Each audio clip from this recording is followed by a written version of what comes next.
welcome back to the NAL, where we're starting off with the third game of today. DZ against Orgless, two completely opposite sides of the coin, as we said earlier today, because DZ, they are looking strong. They took Reload as a success, grabbed some of those learnings, implemented them yesterday, came out swinging. Whereas when we're looking at Orgless, we had a lot of questions, and we were looking for them to actually prove themselves, and that did not happen.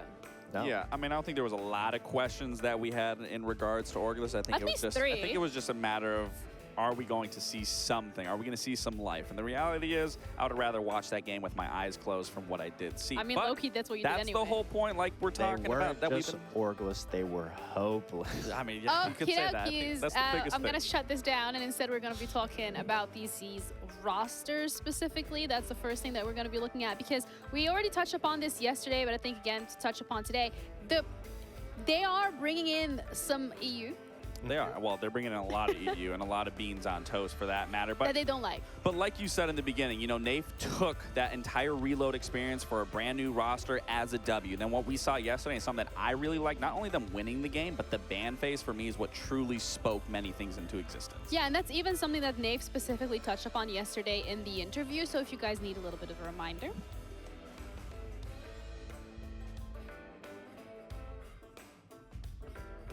I'm going to assume that we...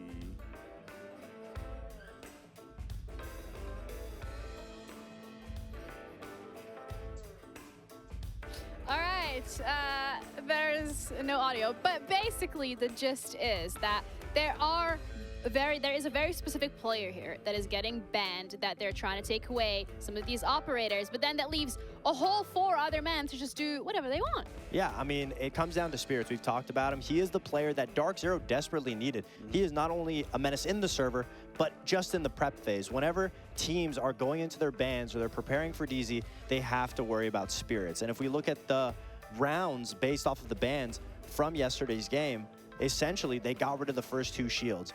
Spirits played Blackbeard the next 3 rounds afterwards. Immediately, Oxygen bans out the BB. What does he do? Goes to the Jackal for a roam clear round, and then the Ying shotgun. And that's exactly what we see from him. And he is just so detrimental, and he plays mind tricks with people just before he even gets into the server. And when he's inside of the server, that's where you got to worry about him. You always have to be conscious. Where's Spirit's coming from? Is he on the shield? Is he on the Ying? Is he on the glass? Where is he coming from? But even if he's not finding the success and you're worried about him, the reason why he's so amazing on DZ is because he makes the enemy team move no matter what, because he's the primary focus, which sets amazing players up, like the other player that got picked up, which is Citizens. And he was the top fragger for DZ yesterday. He was amazing, and people forget how good Citizens is, because he is a role player. He plays every single role, and he just does his job. He plays his position. But the thing is, when Spirits has all of that mental game and is making everybody focus on him, he's pushing everybody the opposite direction, and that's where Citizen was.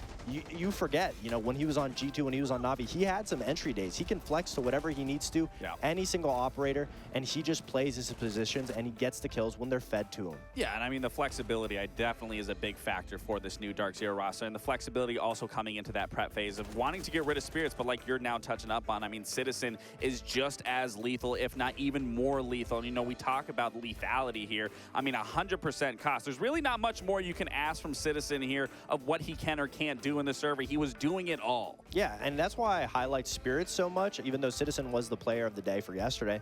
It's the fact that Spirits joining Darkzero adds that element of unpredictability. Yeah. He adds so many new avenues to DZ that allows all the extra players to be able to thrive. And Citizen was the one that thrived yesterday because he is such a consistent player. He's a perfect stand-in. He can do whatever it needs. But Spirits has been the key for DZ's success because he adds that new flair that DZ lacked. Yeah, and then this is one side of the match, because we're looking at DZ and they're looking incredibly strong. They have so many different avenues that they can explore.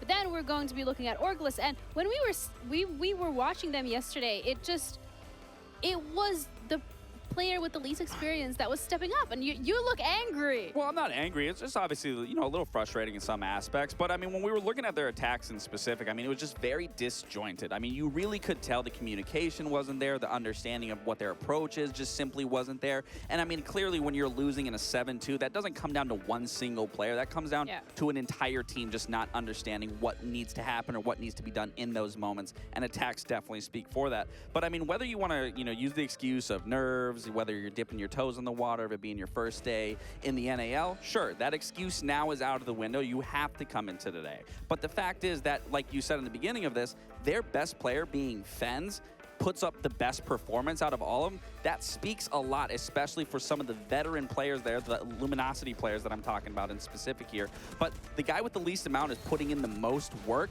That is a recipe for disaster. Yeah, and that's been Orgless's game plan since getting into the scene. Obviously, they constantly are going for the underdog story, essentially. New player, new face. They don't want any veteran leadership. And I mean, great stuff for Fens to be able to find his comfortability. But obviously, when strats aren't working in your favor, the calling's not really working out, and you're relying on the least amount of experienced player to be able to save you out of rounds or make hero plays, it just doesn't look good.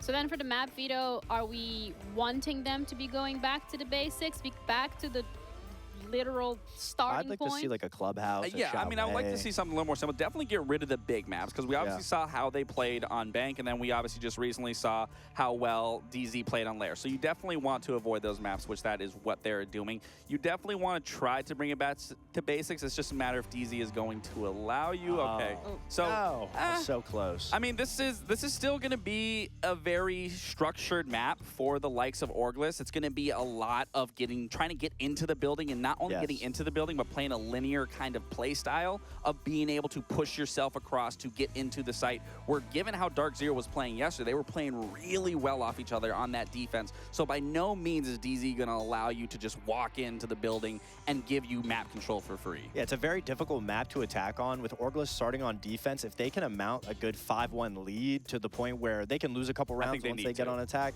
they absolutely need to, because we know DZ, if we give them a good amount of attacks, they're going to close it out on defense because they're so consistent. So if you're Orgless, you're looking to have a very solid defense. And once you get over to attack, I mean, we're going to have to see some really good coordination and teamwork, because Consulate is very difficult just getting in the building, let alone executing. And exactly, you know, when we're talking about, you know, how disjointed they look on attacks, I mean, this can easily turn into the exact same situation here on Consulate. Granted, it is a smaller map, but there is a lot of corridors, there is a lot of hallways, and like I said, it being so linear, you really have to be focused on the forefront and being able to immediately pivot if need be. And we live in a world, and this is the world where most likely DZ is going to be taking the win. Yeah. Yeah, that's yeah, DZ is going to take the win. But I actually heard Jesse and Taro said that the Orgless was going to win. You know, actually, I heard the exact same thing. So I'm just going to let Jesse and Intero explain to us why they exactly think that. Well, I wasn't aware that we were hiring just open liars now on the broadcast, because as far as I'm aware, Jesse, it's a lie. We've never said that Orgless is going to take this and win it, unless you heard differently. That's not true at all, Parker. No, Eddie's dropping 25 tonight. Put it on my word. I'm expecting a big game from Orgless. Obviously not the game they wanted last night when they had to play their first game of the stage up against Shopify Rebellion. But here against DZ, this is the time to prove what they're made of. I didn't know I was going to be back at Orgless coming into this game, but apparently the desk says I am, and I'm nothing if not a team player. So, you know, why not, Parker? Yeah, maybe they didn't have the greatest first stage, maybe they don't have an organization, maybe they're the biggest underdogs in the league, but why can't they take down Darkzero? Well, I mean, they cut away from me right as I was like about to. I have just like this mug. I was about to put my face like into the mug to show my disappointment with the things you were saying, but they cut away right as I was lifting it up. So I mean, unfortunately, for comedic effect, I wasn't able to show you how little I care for the things that you say. But I would like the record to show that I do not care for the things that you say. Obviously, the community vote doesn't really seem to care for Orgless's chances at all. That is one of the most lopsided, if not the most lopsided poll I have seen in the NA League. 87% of the audience thinking Darkzero is going to take this. That is quite the dearth between them. And I mean, honestly, like, Orgless is a team that was on that old Luminosity squad, or was on that old Luminosity representation. Luminosity dropped them right before the NA League began, so now they are unfortunately Orgless. Did not have time, as far as I'm aware, to find another org. And now they're playing in the show. They're one of the 10 best teams in North America. Team Cruelty is here from Mexico. If you don't own a map, Mexico is technically part of North America. It's also in that Latin America situation that's going on, which isn't technically like a continent. It's an amalgamation of countries that span North America, then through Central America, then down through South America. But either way, Orgless have made it here. They're one of the 10 best teams in the region, Jesse. They have every reason to be here. Now, yesterday their showing was not particularly great. They now sit in dead last with just 2 rounds to their name. So that's kind of the bar for them, isn't it? You got to do better than you did yesterday. That means getting at minimum 3 rounds for Orgless.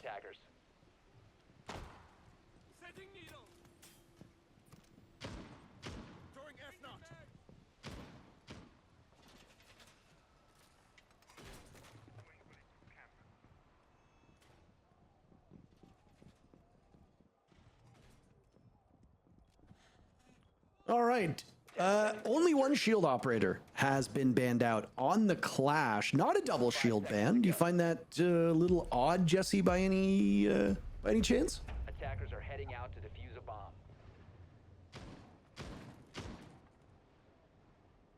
I fear, Chad, that we have lost Jesse, which I will say, I don't know if any of you use Twitter these days.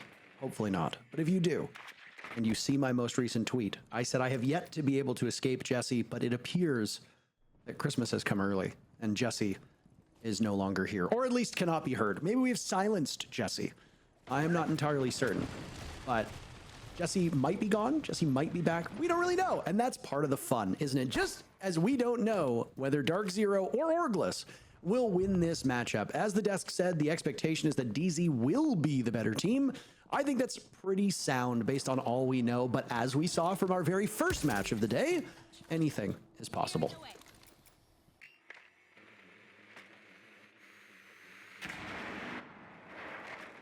Jesse? Jesse, are you there? I am. Jesse? Here, boy.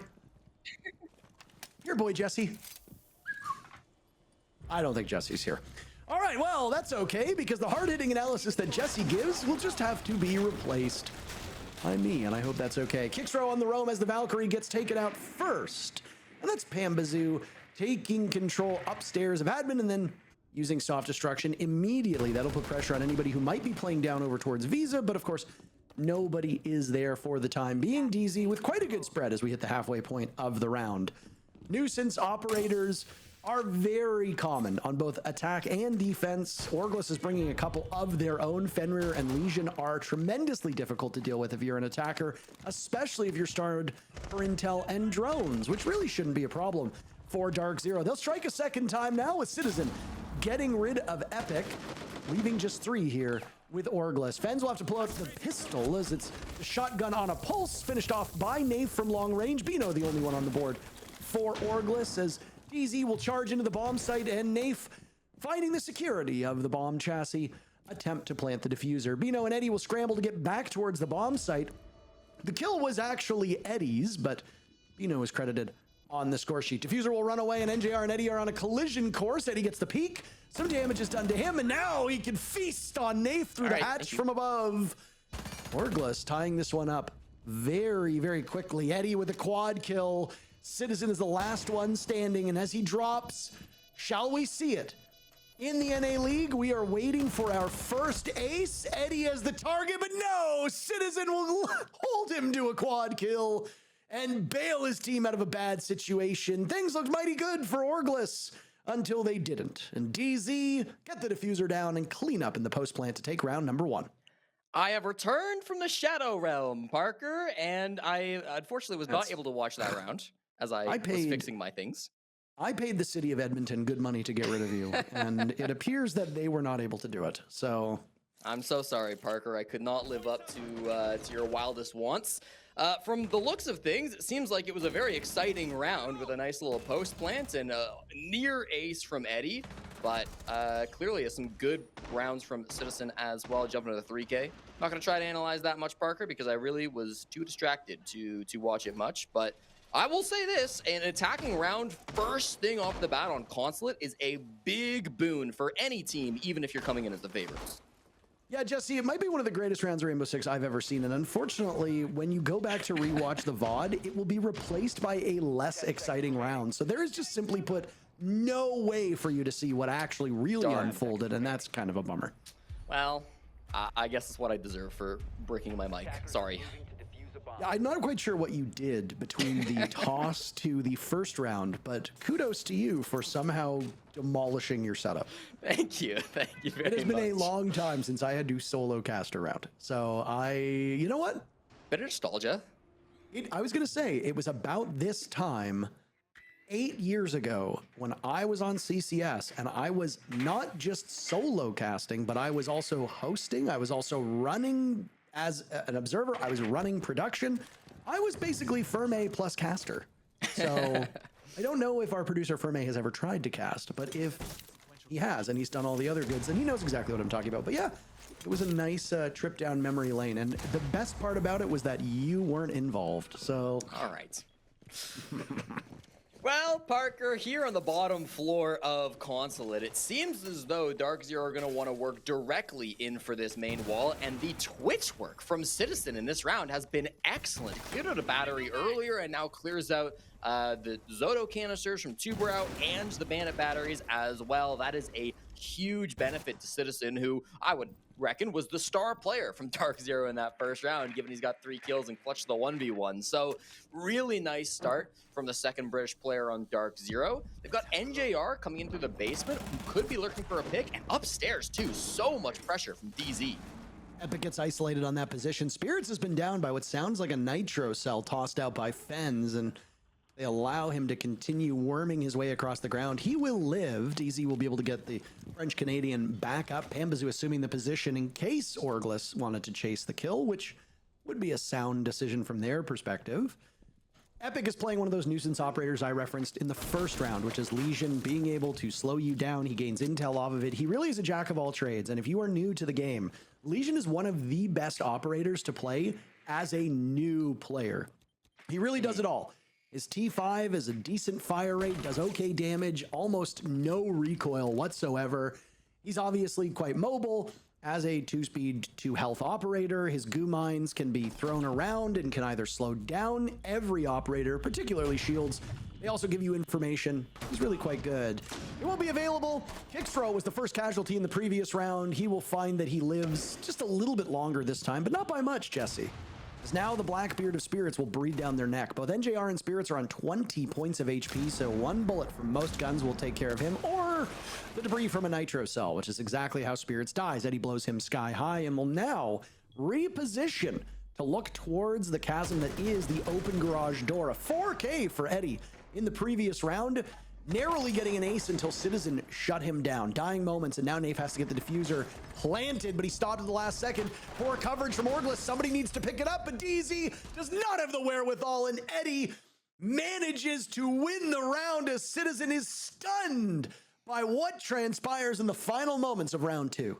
Little revenge from Eddie in the second round. Nicely done to just win that on time after the planter went down, going over by radio from Yellow. I thought it was a good-looking push from Darkzero. You know, they had a lot of pressure over by server. They got 2 opening picks. They had really good backside presence. But then for some reason, the defuse kit went all alone in through Yellow to try to plant on radio. And as soon as that guy died, it was over for Darkzero. Could not find the last player alive. Citizen was, of course, trying to make something happen over towards the garage breach, but a little bit too slow to find the final frag. Not being able to plant there was the biggest issue for Darkzero. So a close round. DZ came within inches of securing it, but that last second decision to pivot over to a Yellow Stairs plant when they had full control over towards the server side, I think ended up biting him in the butt a little bit. Darkzero just couldn't quite get that done.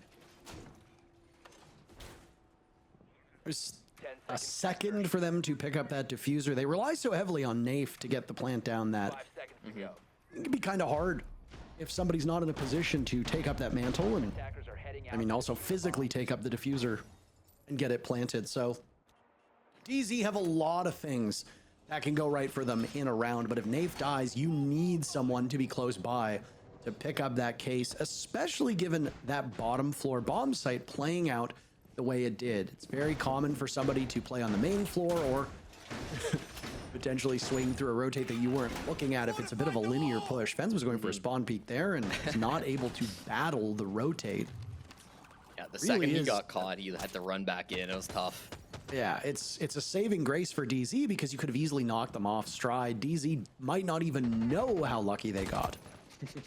Yeah, they got the split-second warning on the HUD that a defender was outside, and that was enough to ward off Fens. He's playing on the smoke, so if you die early with all util in pocket, that's a big loss for your team. Darkzero will be attempting to full clear top floor as Spirits is about to drop down on these yellow stairs. Up top, he's going to have to deal with Fens, Kixro, and Bino, who are all playing up on the top floor to try to lock it down. With the bomb site being piano, it is vital to lock down the top floor as long as possible. Spirits rocking this Blackbeard yet again is about as unsurprising as anything you could potentially find, as now he vaults in, a little bit of gas will tickle him and he drops on down, and Epic is not far removed. Epic's entrance to that top floor will be slowed. Oh my!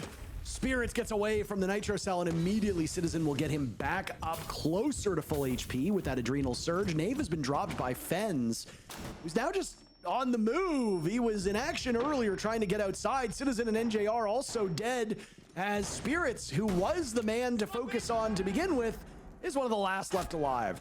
It's Pambazoo with the super shorty out, and he finds 2 kills. A winnable round for Pambazoo, but where does he go from here? 1 minute left, 3 players still up. Information as well will be handy for Orgless due to the Valkyrie. What's your next step? Well, it's clearing out the top floor, and he's made an awful racket at top yellow. Orgless will know exactly where he's coming from. Kixro's patiently waiting for him. There's also a shotgun Abino not far removed. Case tantalizingly close. Just him kind of prolonging the inevitable here. You think he's got a couple kills in him, or is that all she wrote?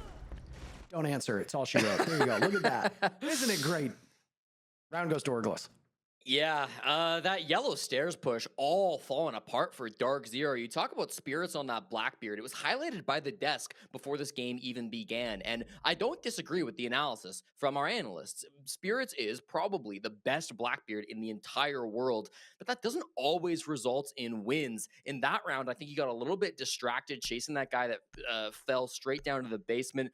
Epic was able to get away and really lead him on a goose chase. At the same time, their second shield, which was, of course, Nafe up on the top floor on the Monty, seemed to be all alone and ended up being the opening death for Darkzero. Really awkward interaction between those 2 shields. It's an operator that can be tricky sometimes to pilot, and for Spirits, I mean, he's had his problems on the Blackbeard in the past. Even in Rio, he went just 1 for 7 on the Blackbeard with 1 win, 6 losses whilst playing that operator for DZ. So, you know, it's not always an operator that even the best players in the world can find success with, but I think for DZ, just a little disconnected, and then Pamba, certainly no hope in the 1v3. Delaying the inevitable is all that really happened there.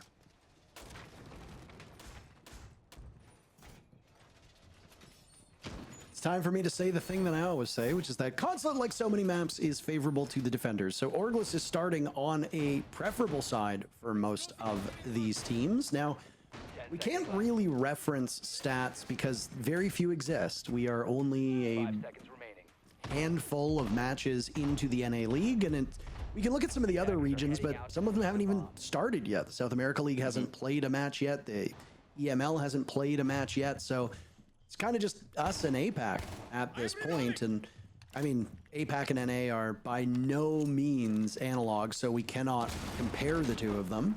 All we can do is wait for a couple more play days. I think by next Thursday, next Friday, we'll finally be able to reference some of these map stats from not just here, but also around the globe and get a better idea of what the meta looks like. That said, I think conventional wisdom is still correct here. Orgless is on the great side that you want to have here on Consulate. They're playing quite well because of it, and DZ will have to do a little bit better if they want to keep this one close. They've already got 1 round, which usually 2 rounds is what you get as an attacker, so DZ's half the way there, and that's something to be proud of.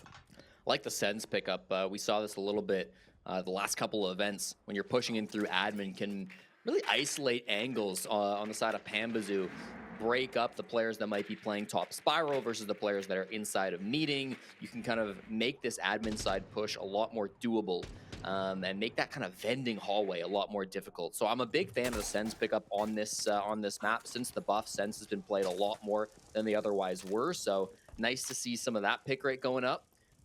Darkzero still yet to really enter into admin. That would be the first step. NJR is here, but they're very concerned about what angles might still be held by the defenders. And that vending hall hasn't even really been touched 90 seconds into the round. Just a bit of calm now, as DZ are often meticulous at droning things out. This matchup is no exception. One thing that we touched on yesterday with some of the more lopsided results was that certain teams are not going to try their hardest against opposition they deem to be weaker. You know, and again, we say, well, that makes sense.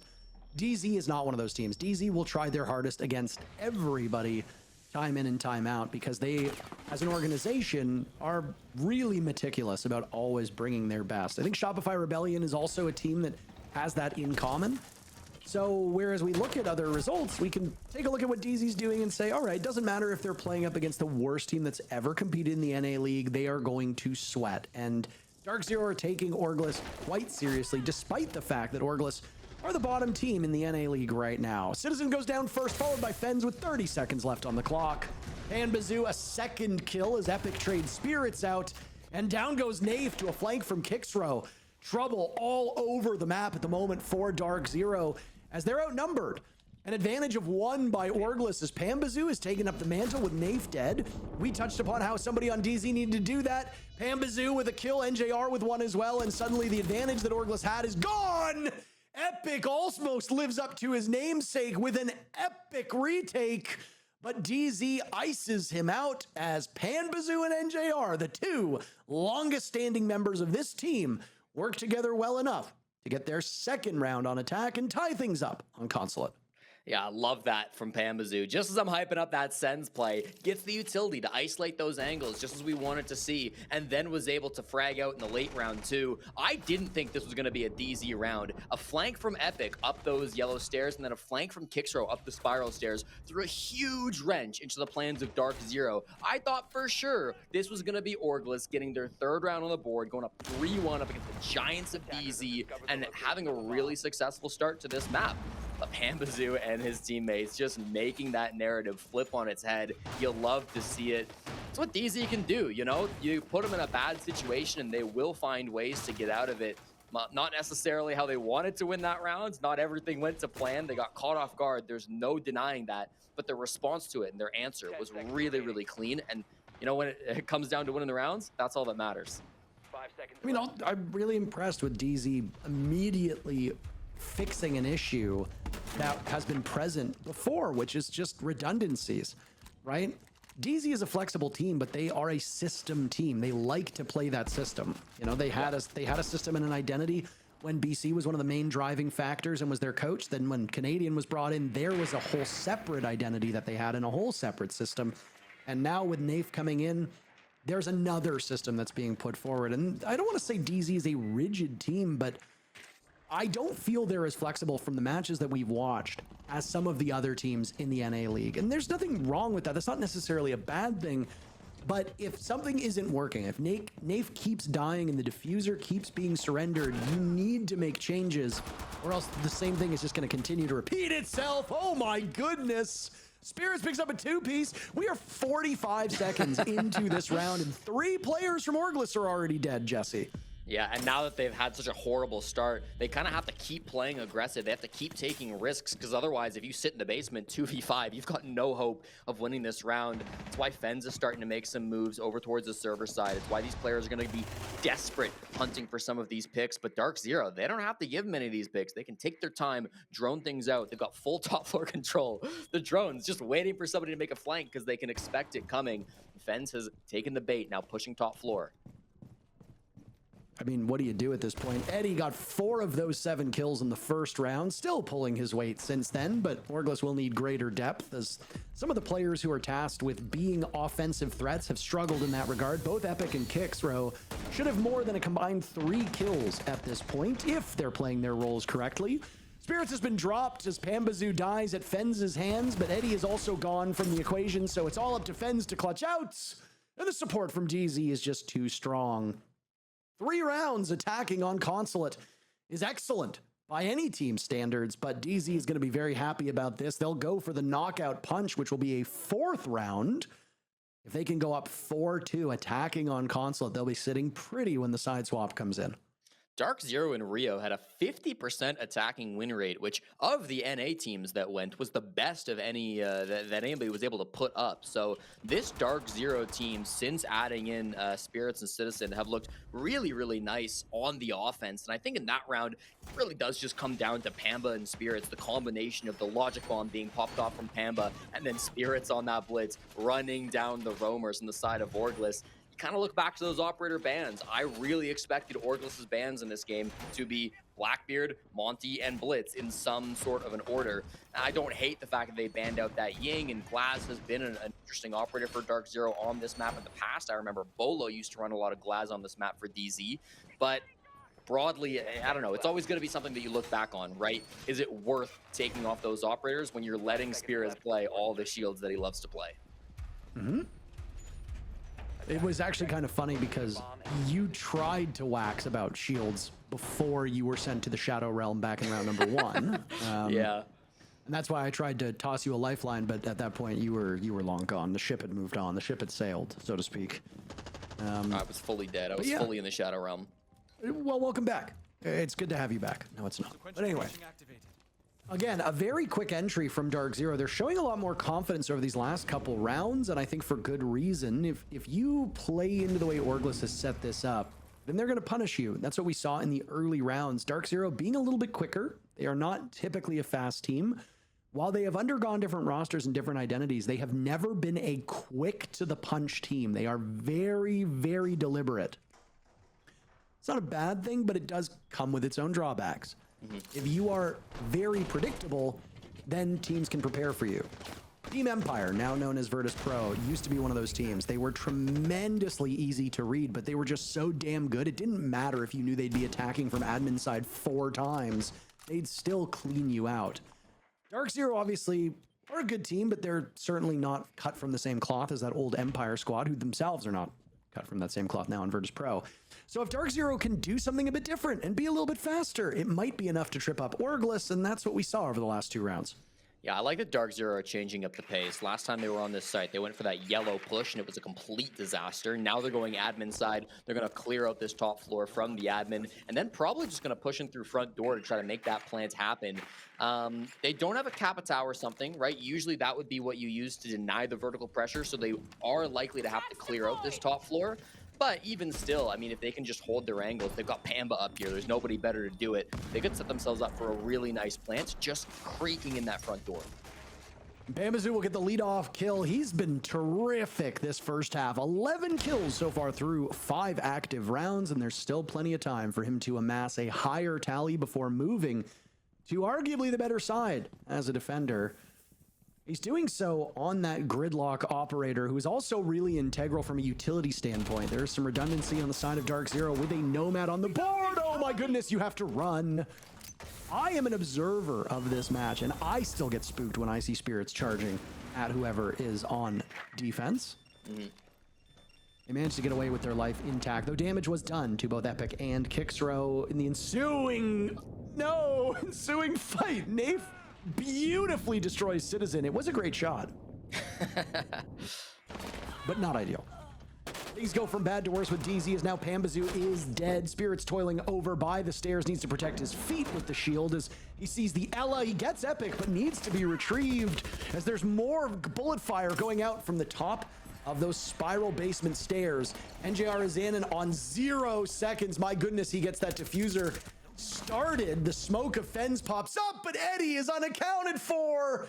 Too many targets for DZ to keep track of, and it's Orgless to tie things up. A 3-3 half yet again. Eddie, some big late round moments today in this matchup against Darkzero. Remember, I think it was me who said Eddie would be putting up 25 kills today, so yeah, more or less on pace. Good start for him. I do think in these late rounds, Darkzero, without a lot of time, things are getting way too chaotic. They'll get the side swap now, and so they won't need to deal with it until at least overtime. But really nice to see Eddie capitalizing in this chaos, understanding when the time is low, Darkzero aren't going to have a lot of that clock. I did think the last guy on Spiral Stairs, I believe it was Fens as well, doing a really good job just being so distracting and annoying for Darkzero, pulling their attention. That's something that we've talked about a little bit today. 3-3 half, I think, is still very good for Darkzero. 3 attacks on Consulate is beyond pace for sure. 4-2 would kind of be expected, and 5-1's not that rare. So a 3-3 split is quite good for DZ, but I'm glad we're at least seeing some moments of life in the chaos from Orgless. I think too many people saw yesterday's results and obviously saw the things that happened to this Orgless squad outside of the server and immediately just wrote them off and said this is going to be, you know, a bottom 2 team. Most people were also putting Cruelty down there, I think, because they come from obviously a lower tier league, but also just a lack of knowledge on the team from the audience. But I mean, while there is, I would argue, a clear divide between the top of North America and everybody else, I don't think it's hopeless for these squads. Orgless taking 3 rounds as defenders on Consulate is fine. I mean, obviously, it's not where I would want to be if I was coaching the team, and I'd be a little bit disappointed with some of those rounds, but DZ is a juggernaut. DZ does have their own issues with, you know, giving the hardest match humanly possible every single time they load into a server. They love adversity, but I'm happy-ish with this result. Sure. I think the next 2 rounds are really going to tell us a big story. Are Orgless comfortable at all as attackers? Does Darkzero have good fundamentals while on defense of this map? If we see Orgless kind of jumping in, suffering from no information and getting picked off one by one, largely not working as a unit, I think that might be it. I think it's kaput for Orgless. But if they work together and they're able to punish some of the roamers from Darkzero, then I think there's absolutely a chance that this can go deep for Orgless. I'm looking at an Amaru shotgun right now, Parker. I'm looking at a Nook. This is not going to be a traditional push coming out from Orgless. I like the IQ here as well. You know that you've left Valkyrie up on the board. Citizen's going to want to claim some of that, so you can clear out that utility, as well as potentially finding out maybe some of the beepers, some of the bulletproofs that are lying around the map. Very interested to see what the plan is. Pampa, beautiful shot onto Epic. Opening things up with a kill in the admin side feels really good for Darkzero. It's going to remove the IQ. If they didn't clear those Valk cams, that's going to be a big problem. Oh, it's still early, and it's only 1 pick. But again, Kixro and Epic are 2 of these players that you're going to expect them to get more kills than not. And they have not really lived up to the expectations of their role. Fens is there as well, but I mean, it's Eddie again, who got 4 of his 8 kills in the first round, leading the way. Orgless has a bit of depth, but it's not terribly deep. It's spread out across the whole team, but it's at the moment it's quite shallow. Darkzero, it's the opposite story. This is the Panda party. It always is, or most of the time it is. Final minute now, and these teams are inches away from coming to blows. I don't think Eddie really understood the assignment with this Amaru. Yeah, not what you want. Bodies being shot. That's not how it wants to be played. Down it with a Nook now also shut down. Parker, everything has fallen for pieces here for Orgless.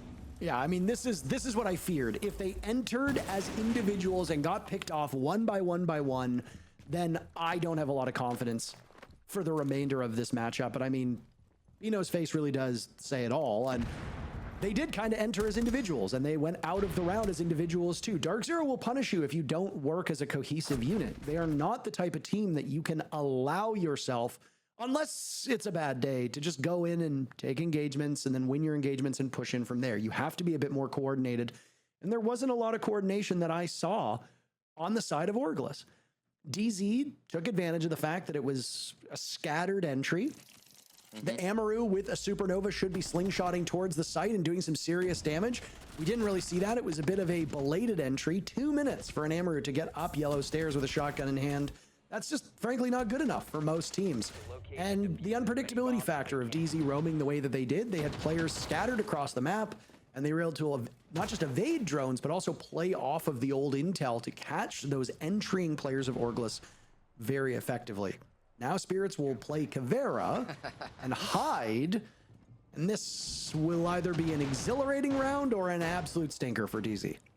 I'm excited for it. Is it a little disrespectful? Perhaps, but I mean, you've recognized a weakness in Orgless. They're often going in all by themselves. That's exactly what you were just talking about, Parker, on the previous round. If Orgless once again enter the building all by their lonesome, well, one singular misthrow means player goes down. There's nobody near him to trade. That's an interrogation.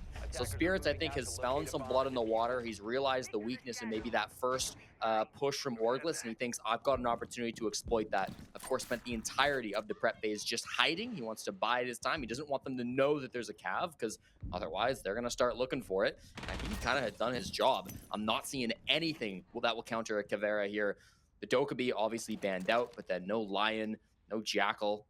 This is going to be really awkward to find this cav and pin her down. Spirits is waiting for Fens to pick the wrong side of those stairs. Droning out down below and now establishing a flank drone. Fens is expecting somebody there. With the pistol out, I imagine Fens heard Spirits change guns. When you swap guns or you lean, you do make noise. And in an environment where there is very little sound, and you have good enough ears, you'll hear it. Spirits has limited intel as well, and he'll use Silent Stem to get himself out of that position, which I think is the right read. Jig is up. He finds Kixrow and immediately goes back over towards Yellow. He's not the only one with a kill. Nafe punishing Epic, and Darkzero are once again taking advantage of isolated entries from these Orgless players. They are not following each other up, and it is to their doom at the moment. Yeah, and I like that he killed Kixrow because Eddie was right behind him. He probably heard that Blackbeard shield, so he knew Kixrow wasn't alone. He could not go for that interrogation. Really smart play by Spirits, because otherwise that would have been an immediate trade back. They could have picked up Kixrow. Meanwhile, the Orgless are in the site. Well, they kind of were. They still are. Eddie's now dropped. Bino on very limited HP is at the halfway point. It's all on the shoulders of Fens to keep these 4 players from DZ out of the site. And Fens actually gets siege timinged pretty hard. He had the read on Citizen coming down the stairs. He un-ADS'd at the wrong time, and now Bino will find himself in a bit of a rat corner. Gives his position away, and he lines up, knocking 2 of them down. But he can't outduel the shotgun in the hands of the Brit. Nafe, with 7 kills on his roll, is unusual. But boy, oh boy, will DZ welcome his contributions as DZ wins yet another.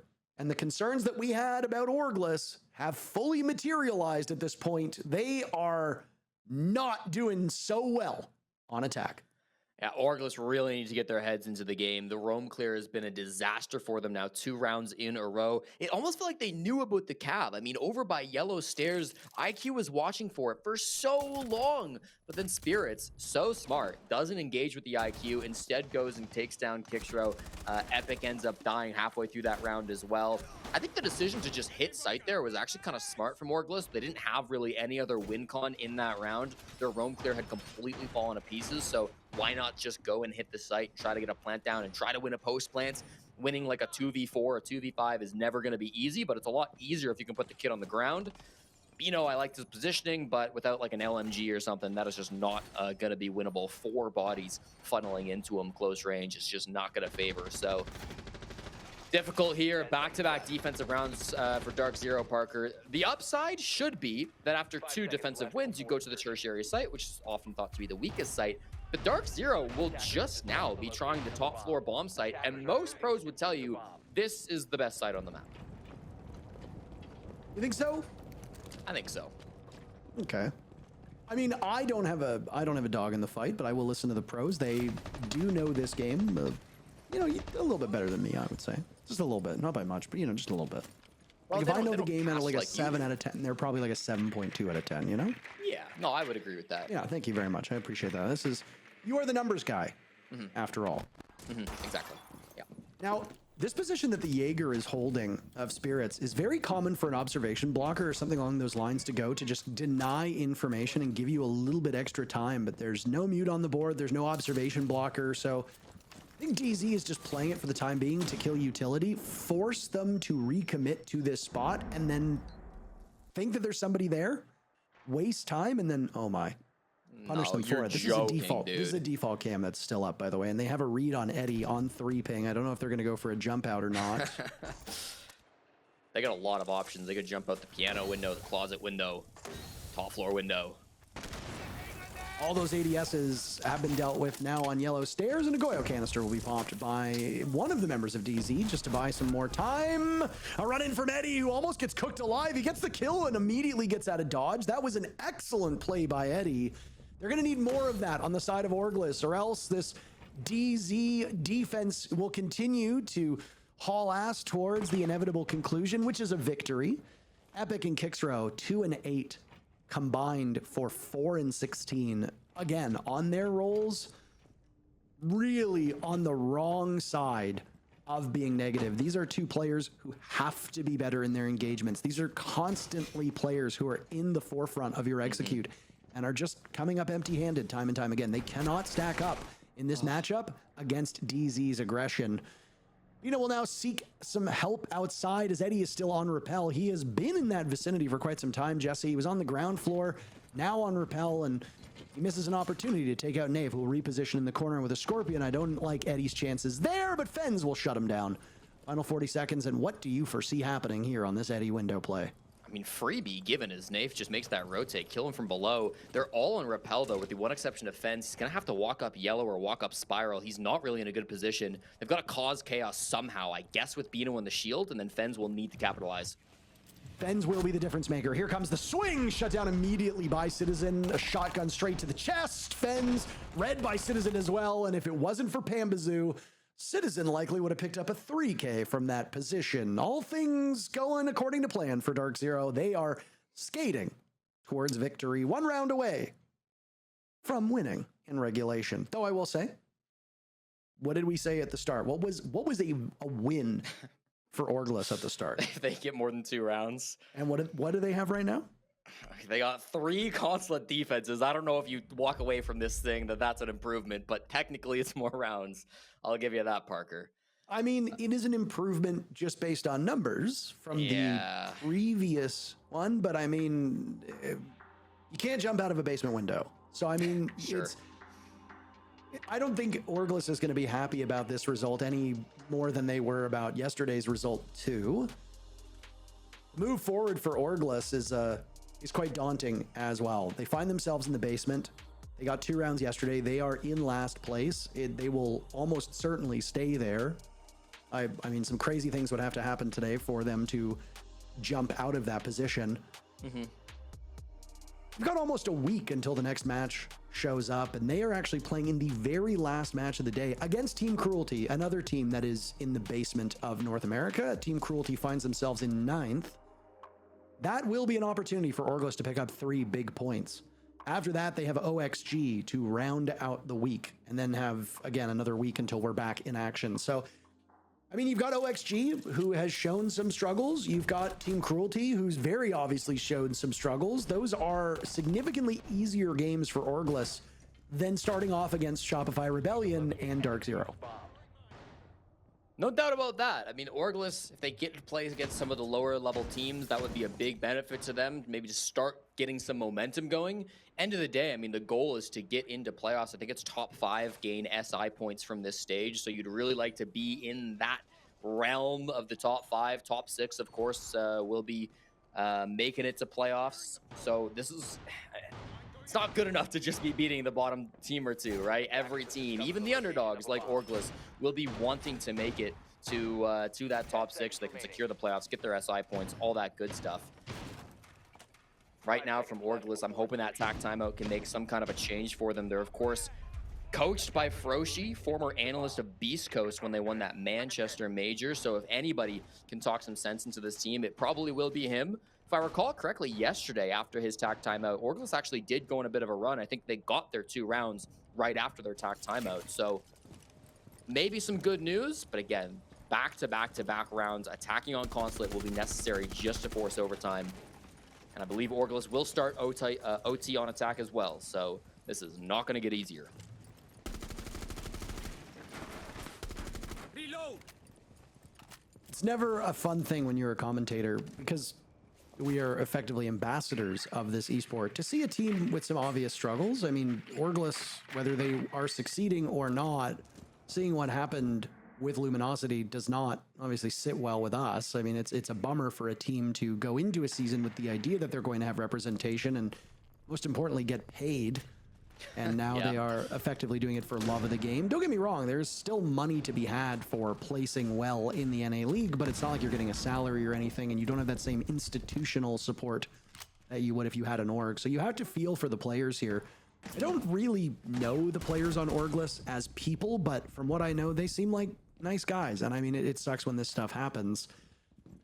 I hope that as the season goes on, they can find their footing, because right now there's obviously a lot of uncertainty on their side of things. And Epic goes down. He's the very first casualty of what will likely be an instrumental round for Darkzero, especially if the last 3 rounds are any indication. You don't like to write off a game before it's done, but I mean, we have not really seen much good from Orgless in this second half. Seen some good from Darkzero, though. Can I just glaze this setup, by the way? Pamba, little castle roam, pairing up with Citizen. This is a cool little strat. He ended up retreating and putting up the castle right behind him as soon as he left sort of the admin side of the map, which I think is kind of cool. Usually you'd see that style of a roam within a zombie, but a zombie gets fanned out. You could do just the same on castle. Nice little trick. Those are Candela's going out. A Nitro Cell will follow, but from the other side of the equation, Bino and Fens last alive, and is it a flawless end of this match? DZ looking for the knockout punch. Fens last alive, hunting around the corner. He gives his position away by Long Desk, and Darkzero have everybody still upright. They might want to chase this kill, and they'll do just that with Nath securing it. A great performance from the support and leader of Darkzero as they lose no souls in the final round. On Consulate, they pummel Orgless 7-3, and DZ picks up 3 big points in regulation. Gotta be feeling good if you're a Darkzero fan right now. This is a dream start to the week. You're gonna get all 6 points in your early matches against Oxygen and Orgless. Obviously 2 teams that Darkzero would be expected to take out, but they're looking pretty good at the start of this season. With 2 new players coming in and without having the greatest events of all time down in Rio, I think there were some question marks about how this team would start off, but so far so good from DZ. They should be feeling good.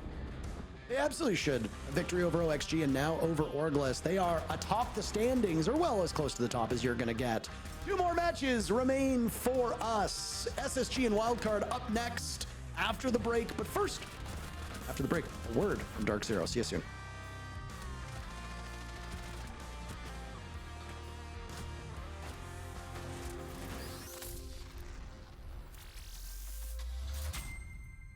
Sure. Literally all 3 of y'all on the line. That's fine. I'm going. I'm gonna jump at S2, ready to go for this. Jump at S2 right now. That's it. Nice, guys. Let's go, Shit. boys. Actually, I'm Shit, on Rob. tabs. That's fucking good, boys. Great map. Great map. Take us to Consulates, what they get. Great map indeed, with a 7-3 scoreline from the side of DZ, bringing forward how good they are, but also the issues that Orgless still has.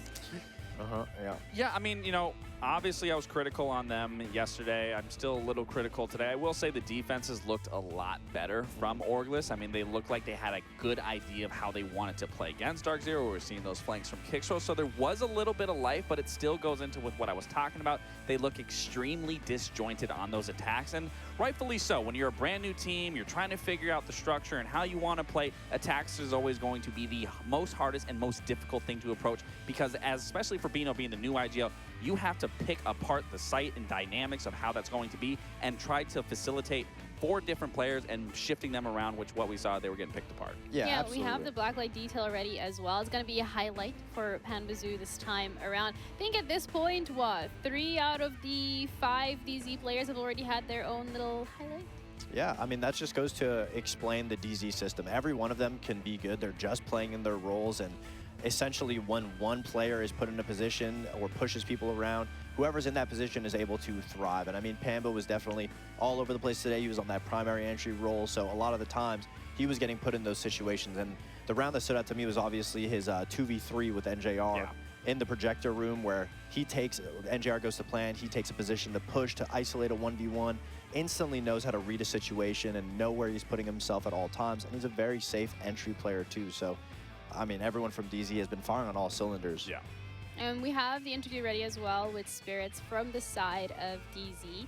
congratulations on a successful weekend here at the NAL. And I would really like you to maybe walk us through your experience over the last couple of weeks, like having to go onto Siege X, being a player as well that is so versatile, and what is it that you feel like you are bringing to the team? Well, now with CJX and the new ban system, I feel like it did improve me and improve our system and our playstyle.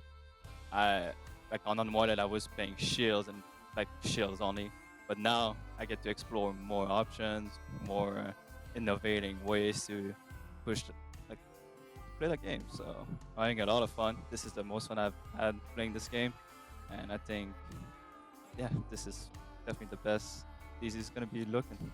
Absolutely. I mean, congratulations for this week. And in general, something that I was highlighting for you specifically that maybe you can explain a little bit more is, yes, teams are worried about you in the ban phase. When you get in the server, teams are worried about you specifically, whatever operator you're on. But more specifically for yesterday, even when you aren't the one that's getting those kills, it seems that you strike fear in the enemy team and make everybody move. Do you feel that fear when you play, when they see that Ying shotgun? Do you feel the other teams kind of running away from you in that sense? Oh yeah, definitely. And speaking with all the other pros, I don't want to say what they say to me, but they don't say good things about me. They do hate playing against me. So it's a good problem to have. And entering the server, I'm the most feared player in the lobby.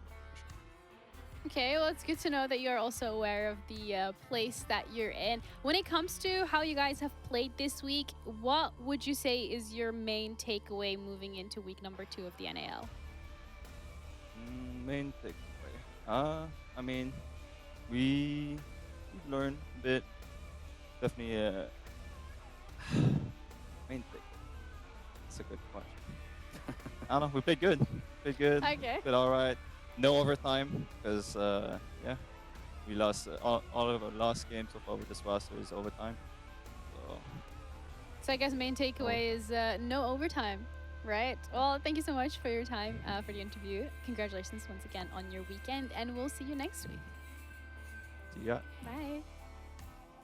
Well, it's good to see players evolving, and I think he said it best. You know, everyone knew him for only being able to play shields. He was known for only being able to play shields, but now he can actually play something different, and we're seeing the versatility come out of Spirits that we haven't been able to see. So, I mean, obviously, he's loving the new ban system because it allows him to explore new depths of even his own criteria. Yeah, we are going to be looking at just a little bit of a reminder in terms of the games that we have left today with the schedule. So far, we already had 3, which means we are past the halfway point. We have SSG, Wildcard, and C9 M80. And Foxy, I know you said that C9 M80 was something that you were really looking forward to. But first, we got to talk about a little bit about SSG Wildcard, like a little one-liner on what you think this game's going to bring to the table.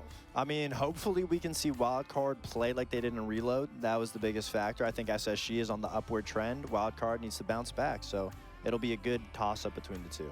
I think this will be a good testament for both teams, one for Wildcard's end to show a better performance as of yesterday, and then for SSG to actually have to take their opponent a little more serious than what we saw them versus Cruelty. Well, you have it, guys. You heard it here first. The next game is a must-watch, but we are going to have a little bit of a break, so maybe you can go grab a water, grab a snack, whatever that might be, and be back for our 4th game of today, which is going to be SSG Wildcard.